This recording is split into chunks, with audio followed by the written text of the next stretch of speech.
En San Juan, capítulo 1.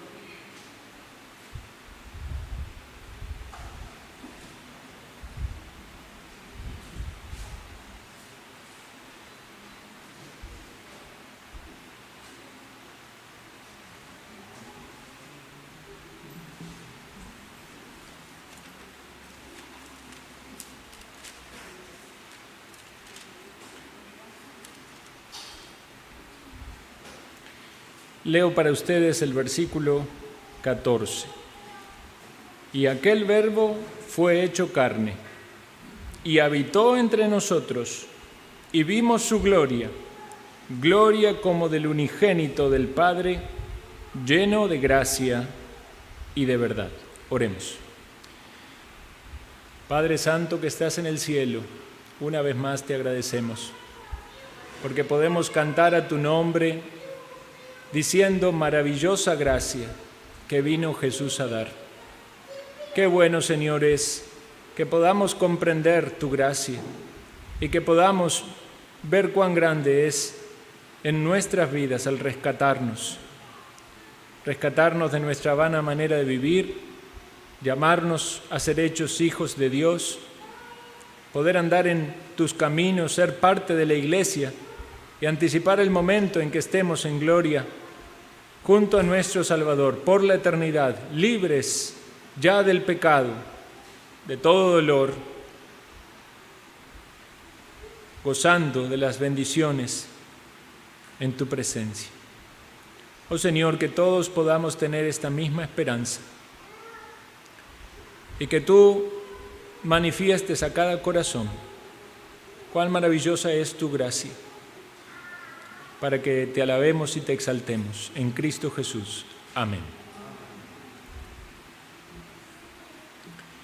Estamos estudiando entonces el Evangelio de San Juan y llegamos a este versículo, al versículo 14, que vuelve a hablar del Verbo.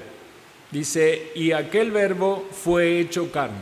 Entonces, a modo de simple repaso, recordemos que esta palabra verbo, la palabra logos, significa precisamente la palabra o la palabra divina, o como decía Calvino, el discurso de Dios. Y es que Juan eligió llamar de este modo a la segunda persona de la Trinidad, al Hijo de Dios, especialmente con el énfasis en su encarnación. Por eso dice, el Verbo fue hecho carne. Esta es la expresión viviente de la naturaleza y de la gloria de Dios. Esto es lo que nos dice luego el texto, la palabra dice que Él es la imagen del Dios invisible. Y lo vamos a ver luego cuando lleguemos al versículo 18. Dice, a Dios nadie le vio jamás, el unigénito Hijo que está en el seno del Padre, Él le ha dado a conocer. Entonces la palabra de Dios, en su poderosa expresión de sí mismo en la creación, porque Jesús es creador, y revelándose al mundo para la salvación. Hebreos, acompáñenme a Hebreos, capítulo 1, versículo 2. Dice así, en los postreros días nos ha hablado por el Hijo, Hebreos 1:2, a quien constituyó heredero de todo y por quien asimismo hizo el universo, el cual, siendo el resplandor de su gloria y la imagen misma de su sustancia, y quien sustenta todas las cosas con la palabra de su poder, habiendo efectuado la purificación de nuestros pecados por medio de sí mismo, se sentó a la diestra de la majestad en las alturas. El autor de los Hebreos está allí queriendo decir que Dios en otros momentos había hablado de otras formas, había hablado por profetas. Pero la máxima revelación, el mensaje y la manifestación más clara de Dios está en la persona de Jesucristo. Y entendemos que Jesucristo es Dios, por lo que leímos en Juan, es creador, ¿verdad? Él es eterno.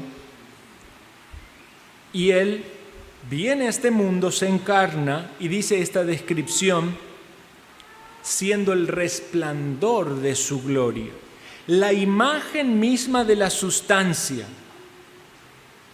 Recordemos que Jesús tomó cuerpo humano. Ese es el misterio de la encarnación, es Dios tomando un cuerpo humano. Y esto es lo que Juan quiere hacernos comprender. Cuán maravilloso es esto. El mundo, así por arribita nada más, en Navidad consideran esto, ¿verdad?, de que Jesús nació. Pero tan solo pensar que el Dios creador, eterno, todopoderoso, todo suficiente, tome cuerpo humano, ¿verdad?, realmente tiene que hacer explotar nuestro cerebro. ¿Cómo es eso posible? De una de sus criaturas, ¿verdad?, del ser humano, del hombre, Él toma el cuerpo humano para venir a cumplir el plan de salvación ya planeado en la eternidad. Esta es la frase, fue hecho carne, que nos dice allí en San Juan. Es decir, que Jesucristo es Dios y cuando toma cuerpo humano, sigue siendo Dios. Nunca debemos pensar que la divinidad cesa cuando Jesucristo adquiere la humanidad.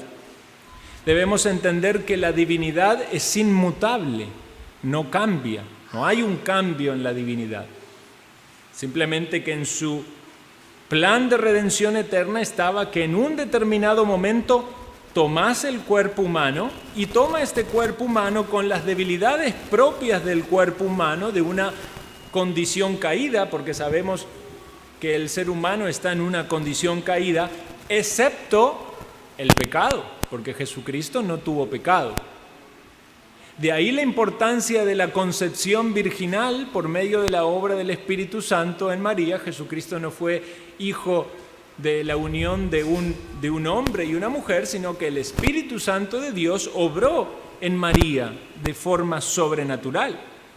Entonces el pecado no se pasó como se pasa naturalmente en cualquier procreación humana, en cualquier nuevo ser humano, sino que Jesucristo fue libre de pecado.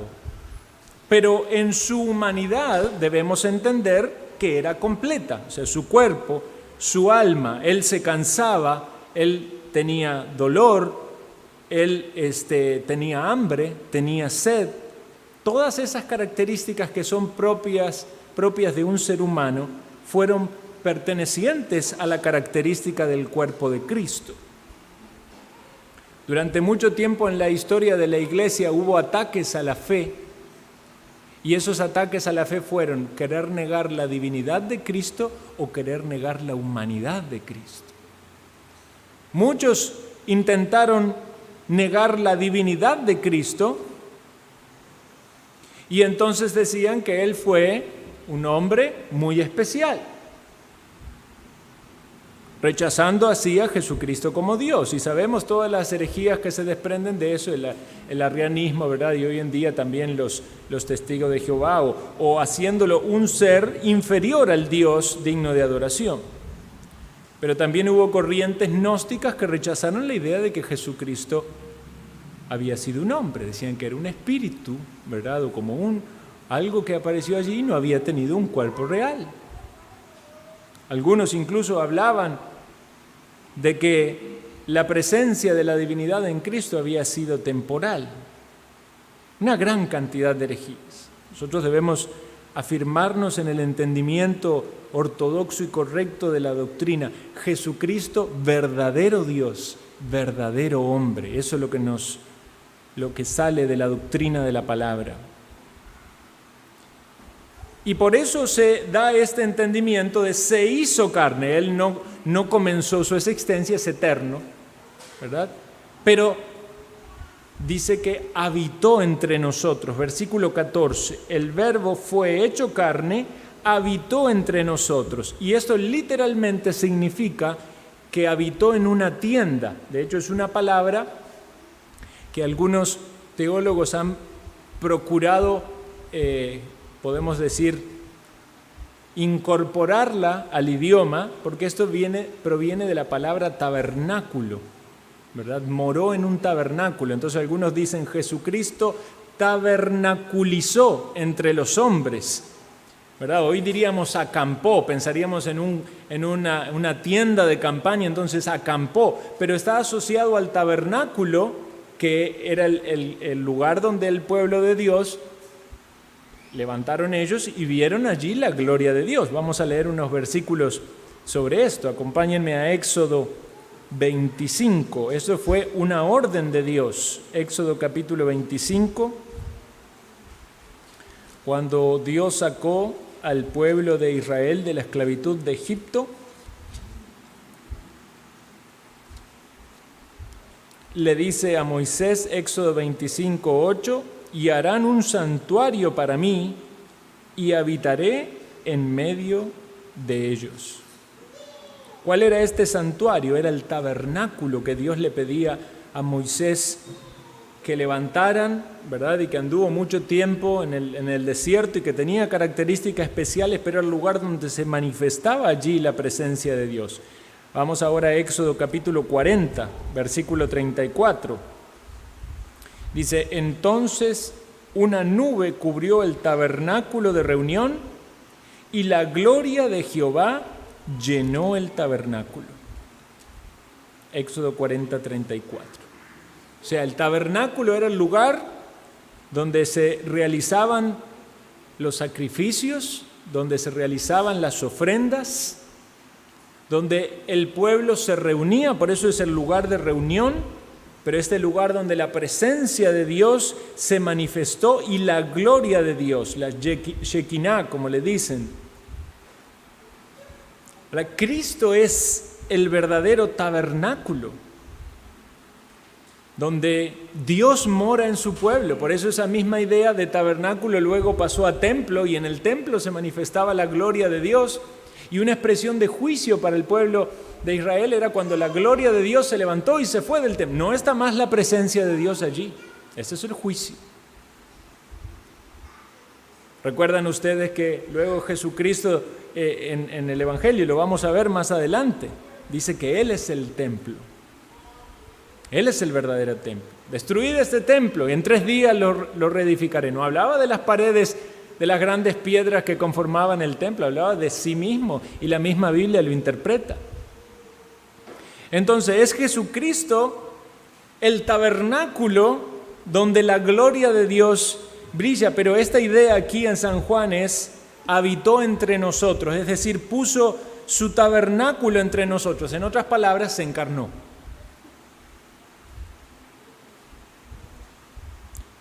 Y debemos entonces entender esto porque nos trae enseñanza. Cristo es el punto de encuentro y de reunión del hombre con Dios. Él es el lugar a donde debe ir el pecador para poder tener comunión con Dios. Y es en Cristo donde se ve la gloria de Dios y donde se manifiesta la gloria de Dios. Y es precisamente Cristo el que expió nuestros pecados. Y en el tabernáculo o en el templo donde se presentaban los sacrificios para la expiación de nuestros pecados. ¿Y cuántas figuras? Porque no solo eso, pensamos Cristo es la ofrenda también. Por eso también San Juan, el apóstol Juan luego va a decir, no en el Evangelio, sino en su primera carta, dice, porque la vida fue manifestada y la hemos visto y testificamos y os anunciamos la vida eterna, la cual estaba con el Padre y se nos manifestó. Claro, Él, testigo visible, real, del cuerpo de Cristo encarnado, y dice, se nos manifestó. Y la hemos visto y oído y os anunciamos para que también vosotros tengáis comunión con nosotros. En el versículo anterior dice, lo que era desde el principio, lo que hemos oído, lo que hemos visto con nuestros ojos, lo que hemos contemplado y palparon nuestras manos. Un cuerpo real. Podían tocar el cuerpo de Cristo, era 100% hombre. Se manifestó la vida eterna. ¿Cómo? En Cristo, en la persona de Cristo. Aquel verbo fue hecho carne y habitó entre nosotros, puso su tabernáculo entre nosotros. Y está entonces Juan queriendo hacer que los lectores de él empiecen a pensar en ese tabernáculo y en la gloria que se manifestaba en ese tabernáculo, pero lo relacionen con la encarnación de Cristo, con su cuerpo. Y vimos su gloria, gloria como del unigénito del Padre, lleno de gracia y de verdad. Y esta palabra unigénito muchas veces es traducida único en muchas Biblias, pero no es la misma idea, porque eso tiene que ver también con el hecho de engendrar. Ahora, no malentendamos la idea de engendrar, porque Jesucristo es el Hijo eternamente engendrado de Dios. Es la idea de filiación eterna. Engendrar no significa, como podríamos pensar, digamos, que de una procreación, y que entonces el que engendra o el engendrado es posterior al que engendró. Esa no es la idea. Estamos entendiendo de esta filiación que es eterna, es decir, Jesucristo es el Hijo eternamente. El Padre es el Padre eterno. El Espíritu Santo es el Espíritu Santo eterno. Porque no podemos entender que en algún momento Dios, segunda persona, se hizo hijo, porque si no implica un cambio en su esencia. Es decir, el Hijo de Dios siempre fue el Hijo eterno, por eso dice nuestra confesión, eternamente engendrado. Y es la misma palabra, aparece luego en el versículo 18, el Hijo unigénito. Entonces esta idea es la idea de esa relación tan exclusiva y tan cercana entre el Padre y el Hijo. Cuando se habla de primogénito, generalmente se aplica a aquel que es el primero, ¿verdad?, engendrado. Pero cuando se habla del unigénito, no es solo la idea del único engendrado, sino de esta exclusividad o esta relación tan única entre el Padre y el Hijo. Por eso entendemos esto. Leímos antes que los que creen, los que le recibieron, tienen la potestad de ser hechos hijos de Dios. Y nosotros somos hijos de Dios, pero somos hijos por adopción. Pero Jesucristo es el Hijo unigénito. Él es el Hijo de Dios en una relación tan única y exclusiva como ninguno de nosotros podemos experimentar, porque es Dios mismo. Comparten desde la eternidad y hasta la eternidad. Es el mismo Dios en esencia y en su manifestación en las tres personas, Padre, Hijo y Espíritu Santo, se relaciona con nosotros para que podamos conocer a Dios. Hermanos, algunos temas teológicos pueden ser quizás un poco difíciles de digerir o poder tratar de armar las ideas en nuestra mente, pero no podemos minimizarlos ni obviarlos porque son importantes para cuidarnos de herejías. Si no, podemos caer en serias herejías. Entonces necesitamos un tiempo en la exposición de la palabra para considerar esos temas teológicos. Hablamos antes de que somos hijos de Dios y debemos entender eso. Somos hijos de Dios por la obra del Espíritu Santo, la obra de Dios en nuestra vida, dice, los cuales son engendrados no de sangre, ni de voluntad de carne, ni de voluntad de varón, sino de Dios. Todos somos hijos de Dios los que creemos, amén, pero hay un Hijo de Dios que es unigénito y es el Salvador.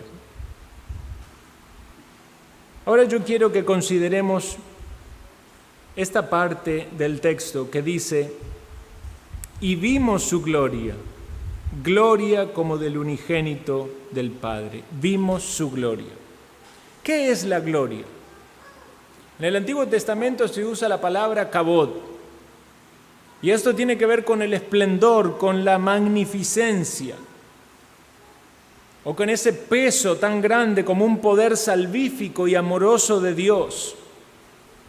También podemos hablar de la gloria de Dios como el centro o el corazón de la revelación de Dios. no es solamente que el hombre debe reconocer esa gloria. Debemos pensar esto, decimos, doy a Dios la gloria, pero debemos entender lo que significa dar a Dios la gloria. No es que a Dios le falta algo y nosotros se lo tenemos que dar. Dios es Dios de gloria, lleno de gloria. Nuestras acciones le dan la gloria a Dios en el sentido de que reconocen que Dios es el que merece el honor, la majestad, el esplendor. Entonces no es algo que el hombre le provee a Dios, y es algo que Dios tiene y nosotros debemos reconocerlo. ¿Cómo se manifiesta la gloria de Dios? Bueno, lo vemos en la persona de Cristo, siendo Él creador, lo vemos por sus obras de la providencia, dice en Él nos movemos, vivimos, somos, y lo vemos también en la revelación de la salvación, que sin duda tiene ese énfasis o ese foco central en la persona y en la obra de Cristo. La palabra para el Nuevo Testamento es doxa, por eso cuando decimos doxología, estamos dando con esas palabras, ¿verdad?, gloria a Dios, ¿verdad?, por medio de alabanzas y exaltaciones de su persona. Por ejemplo, los cielos cantan la gloria de Dios, la obra de sus manos anuncia el firmamento, dice otra versión. No a nosotros, Señor, no a nosotros, sino solo a tu nombre da gloria. Salmo 115. Ahora, sabemos nosotros que el hombre debe glorificar a Dios. Entonces, ¿qué entendemos por glorificar? Hacer aquellas cosas que le honran a Dios, obedecerlo y adorarlo. Ese es el propósito principal del hombre que dicen los catecismos y las confesiones. Glorificar a Dios y disfrutar de Él para siempre. ¿Qué pasa si alguien no está glorificando a Dios? Cualquier cosa que implique no glorificar a Dios es pecado, ¿verdad?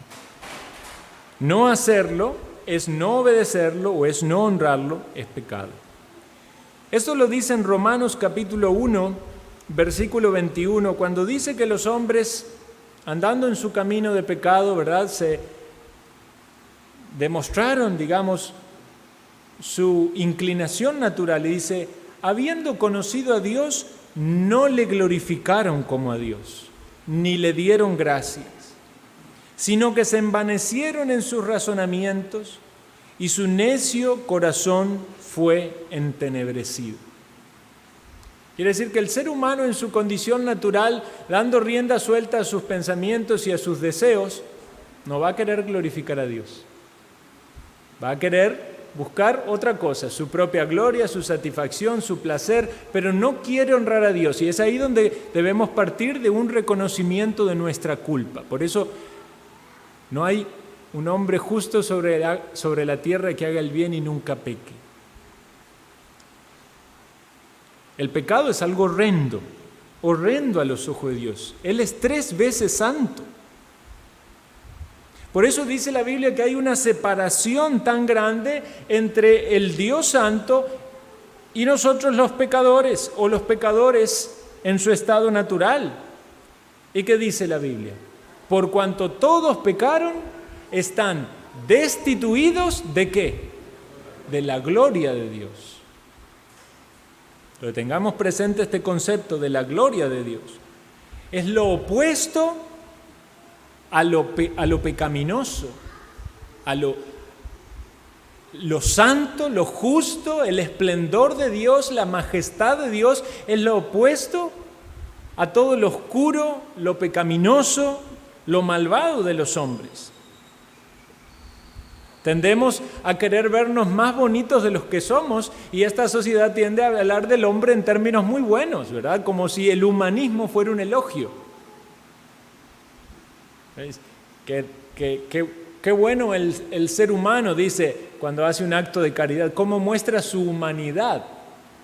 Eso podemos decir, un acto de humanidad es visto en esta sociedad como algo muy bueno que hace, pero no es lo común. Lo común de la humanidad es el pecado. Aún en los buenos actos, el no querer darle la gloria a Dios es pecado. Porque cuando alguien hace una caridad y es alguien que está rechazando a Dios y rechazando a Cristo como el Salvador, en realidad no está ganando ningún mérito para sí, está haciendo más culpa para su condenación. Está diciendo, yo soy bueno en mí mismo, yo no necesito a Dios. Está negando que Dios lo creó, negando de que debe humillarse ante Dios. Vean lo que dice la palabra cuando habla de la condenación de los pecadores. Leo para ustedes 2 Tesalonicenses 1:9. Dice, los cuales sufrirán pena de eterna perdición, la condenación es eterna, está hablando del infierno, ¿verdad? Excluidos de la presencia de Dios, separados de la presencia de Dios y de la gloria de su poder. La presencia de Dios va ligada siempre a su gloria. Quiere decir que la condenación es estar lejos de la gloria de Dios. La salvación es estar cerca de la gloria de Dios porque es estar cerca de su persona. Por eso el cielo muchas veces es descrito como la gloria de Dios. Dice Hebreos 2:10, convenía aquel por cuya causa son todas las cosas y por quien todas las cosas subsisten, que habiendo de llevar muchos hijos a la gloria, ¿a dónde? A la gloria. ¿A qué gloria? A la gloria de Dios que se manifiesta en el cielo, donde Dios es el que llena el templo, como vio Isaías. Santo, santo, santo, glorioso, majestuoso. Ya no hay nada que lo tape o que lo disimule. No, ahí podemos verlo. Obviamente porque vamos a ser transformados, dice. Podemos ver a Cristo en su esplendor. Por eso dice llevar muchos hijos a la gloria. En cambio, cuando habla de la condenación, habla de estar lejos de la gloria de Dios. Ahora, entendamos eso a la luz del texto que dice, vimos su gloria, y Dios manifestó su gloria en la encarnación de Cristo. Él vino y moró, habitó entre nosotros, plantó el tabernáculo, y esta gloria de Dios en un sentido estaba velada por el cuerpo de Cristo. Porque si mirábamos a Cristo, si hubiéramos estado allí, ¿verdad? Y le hubiéramos visto como le vieron los apóstoles, uno hubiera dicho, es un hombre más. No tenía esta aureolita que le ponen, ¿verdad?, en los vitrales. No destellaba nada en su persona. Sin embargo, estaba la gloria de Dios allí. Bueno, vean lo que pasa en la salvación de alguien. Cuando alguien viene a la salvación, se arrepiente de sus pecados, ¿verdad? Se aleja de esa oscuridad y esas tinieblas y viene hacia la luz, que es Cristo. Por eso Juan hablaba de que vino la luz a este mundo. Los hombres amaron más las tinieblas que la luz, pero si Dios obra en tu corazón y te va a llevar a la salvación, te lleva a la luz. Y si te lleva a la luz, te lleva para que contemples su gloria. Y vean lo que dice el apóstol Pablo, 2 Tesalonicenses 2:14 dice, a lo cual os llamó mediante nuestro evangelio, es decir, el apóstol Pablo predicaba el evangelio, para alcanzar la gloria de nuestro Señor Jesucristo. Los que hemos creído en el evangelio, alcanzamos la gloria de nuestro Señor Jesucristo. Maravilloso pensar esto. Al creer en el evangelio, estamos acercándonos a la gloria de Jesucristo. Vino Jesucristo y manifestó su gloria. Y cuando manifestó su gloria en su humanidad y los discípulos creyeron, alcanzaron esa gloria. Fueron receptores, palparon, dice Juan, palpamos con nuestras manos. De algún modo la gloria de Dios estaba más cerca de su vida. ¿Por qué? Porque la presencia de Dios estaba más cerca de su vida. ¿Qué nos dice la Biblia acerca del evento futuro cuando Jesucristo venga y se presente? para juzgar a este mundo. Dice, Él vendrá sobre las nubes en el cielo con gran poder y gran gloria. ¿Por qué? Gloria relacionada a su persona. Ahí viene a manifestar su gloria en el juicio. Cuando el Hijo de Dios se sienta en el trono, dice la Biblia, en su trono de gloria. Y va a haber gloria de Dios en ese trono, aunque diga, vengan aquí a mi derecha, benditos de mi Padre, y ustedes a mi izquierda, apartados de mí, hacedores de maldad, al fuego eterno, a la condenación eterna. Aún en la condenación de los santos, la gloria de Dios, en la condenación de los impíos, la gloria de Dios es expresada. ¿Por qué? Porque se hace justicia. Así que malo Dios, ¿cómo va a condenar a tantas personas? ¿Qué merecen sus actos? ¿Qué merecen sus hechos? ¿Sería correcto que Dios tome a todos los culpables y mire para otro lado la culpa y los ponga con los inocentes? ¿Es eso justo?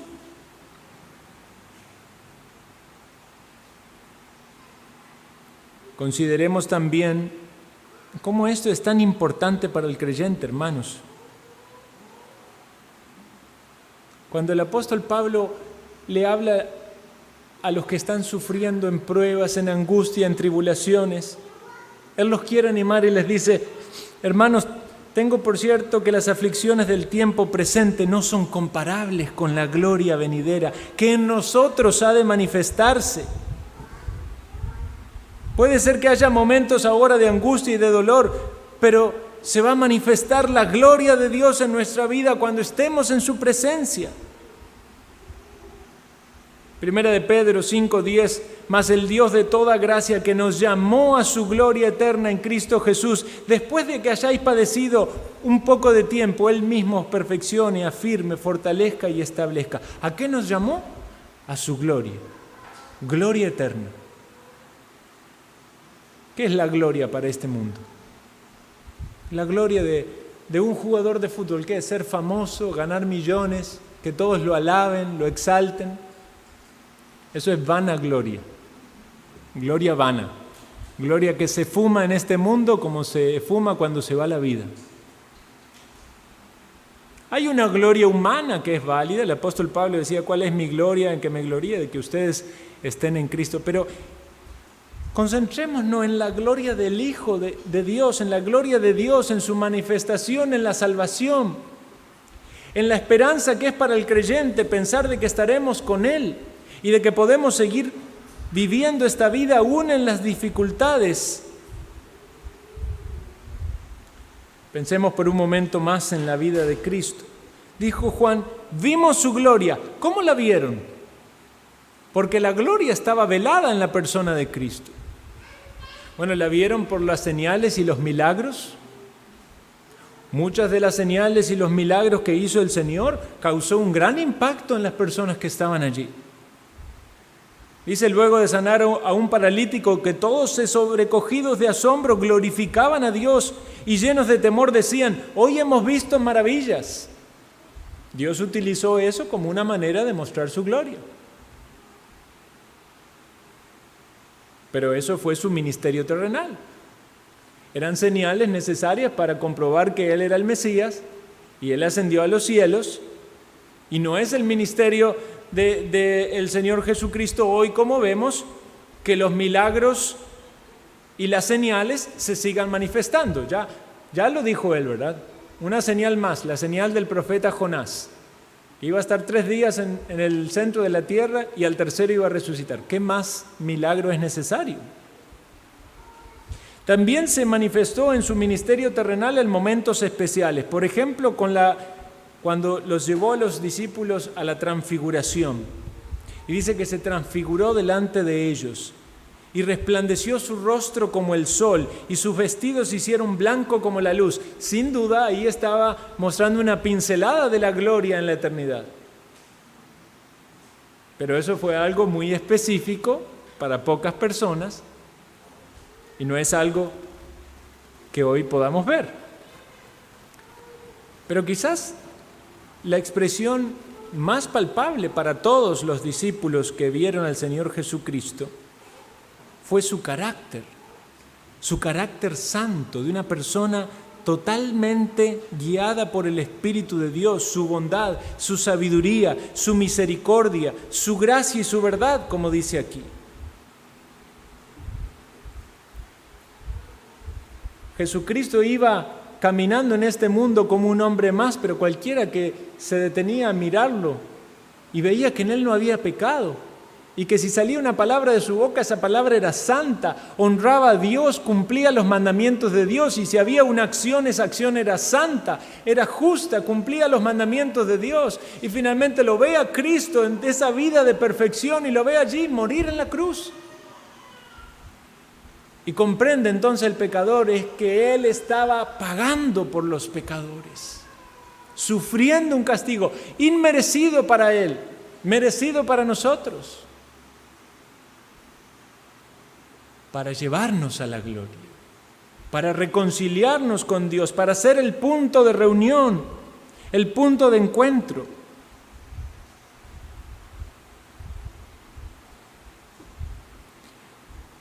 El carácter de Cristo manifestaba su gloria y las personas que querían estar en paz con Dios querían estar cerca de Cristo. Por eso los discípulos querían estar cerca de Cristo. Le dijo Jesús, ¿quieren irse ustedes también? Después de hablar palabras duras. ¿A quién iremos, Señor? Tú tienes palabra de vida eterna. En ti se manifiesta la gloria de Dios. ¿Ha visto usted, hermano, la gloria de Dios en Jesús? Debería ser el deseo del creyente cada vez más ver la gloria de Dios en Jesús. Y si hay alguien que no está en Cristo, debería querer verla para poder experimentar su salvación. Moisés le dijo a Dios, Dios, muéstrame tu gloria. ¿Y qué hizo Dios?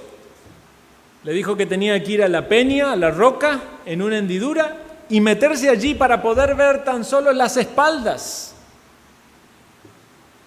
Cristo es la roca. Si usted quiere ver la gloria de Dios, usted tiene que estar en Cristo. Y los creyentes estamos en Cristo, dice la palabra de Dios. En Él tenemos perdón de nuestros pecados y redención por su sangre. Aquellos que quieran tener paz con Dios deben ir a Jesús, y en Jesús van a ver la gloria de Dios. Toma tu Biblia, lee la Biblia, lee la obra de Cristo y considera cómo lo que Él vino hizo fue por ti, para salvarte, para limpiar tus pecados, para llevarte a la gloria. Acompáñeme por favor a 2 Corintios 4:6.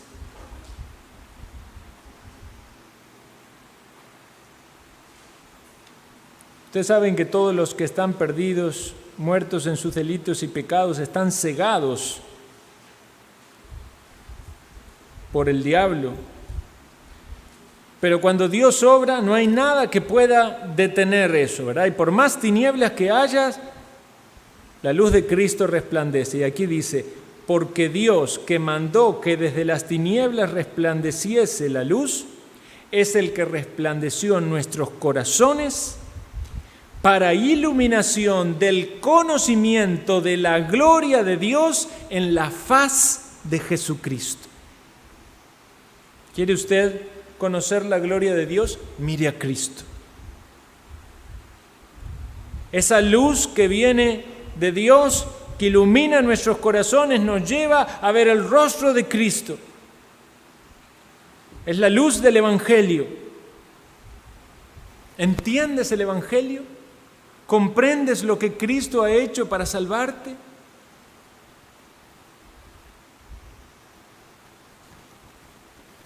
El apóstol Pablo en Filipenses, queriendo animar a los creyentes a andar como dignos hijos de Dios, dice, y esto pido en oración, que vuestro amor abunde aún más y más en ciencia, en conocimiento, para que aprobéis lo mejor, a fin de que seáis sinceros e irreprensibles para el día de Cristo, llenos de fruto de justicia, que son por medio de Jesucristo para gloria y alabanza de Dios. Ese es el corazón del creyente. Querer producir frutos que le dan gloria a Dios. ¿Por qué? Porque hemos de llegar y estar en su gloria. Y este versículo de San Juan finaliza con esta descripción diciendo de Cristo, lleno de gracia y de verdad. Lleno de gracia y de verdad. Y es muy posible que el apóstol Juan tuviese en mente ese pasaje que yo les comentaba cuando la gloria de Dios se manifestó en el monte Sinaí, cuando Dios le da las tablas de la ley a Moisés. Y vamos a finalizar con esa historia. Éxodo 33. Éxodo 33.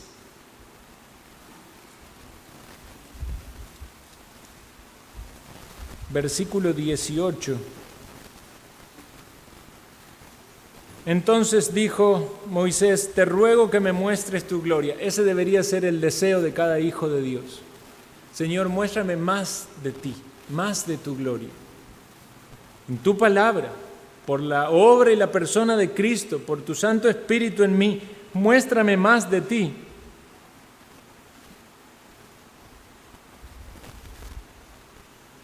Y le respondió, yo haré pasar todo mi bien delante de tu rostro y proclamaré el nombre de Jehová delante de ti y tendré misericordia del que tendré misericordia y seré clemente para con el que seré clemente.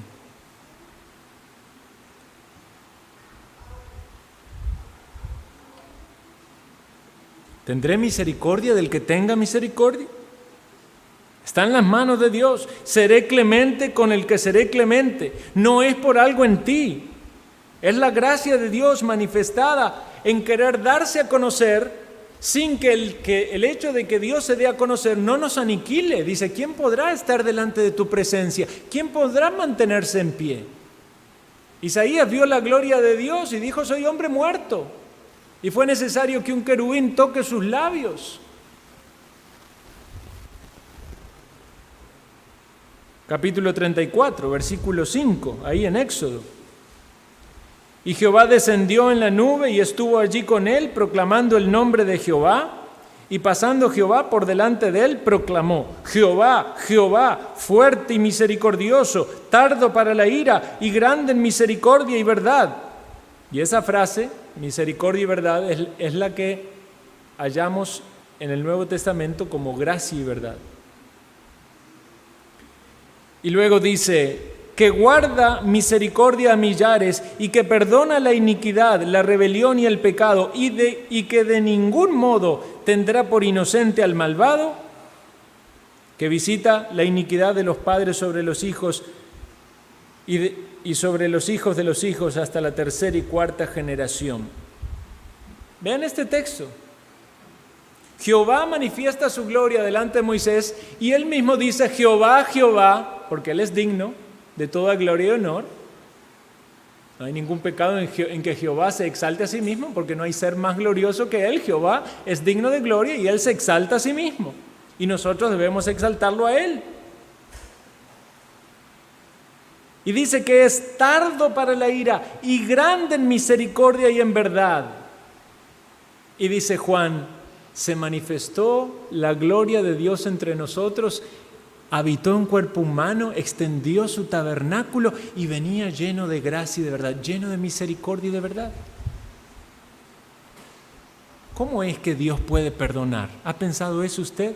Si dice Dios que de ningún modo tendrá por inocente al malvado, ¿cómo es que nosotros, siendo malvados, podemos hallar el perdón? El castigo de nuestro pecado tiene que ser sobre alguien. Y el que vino a cargar nuestro pecado fue Cristo.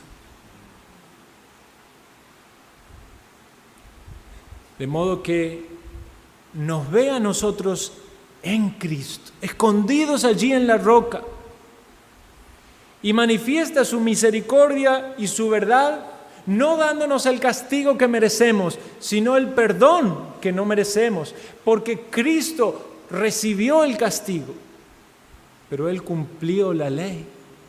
Fue una ofrenda aceptable a Dios, perfecta. Si decimos que la misericordia es que Dios no nos castiga como merecemos, decimos que la gracia es que Dios no nos da lo que no merecemos. ¿En dónde se ve esto mejor que en la persona de Cristo?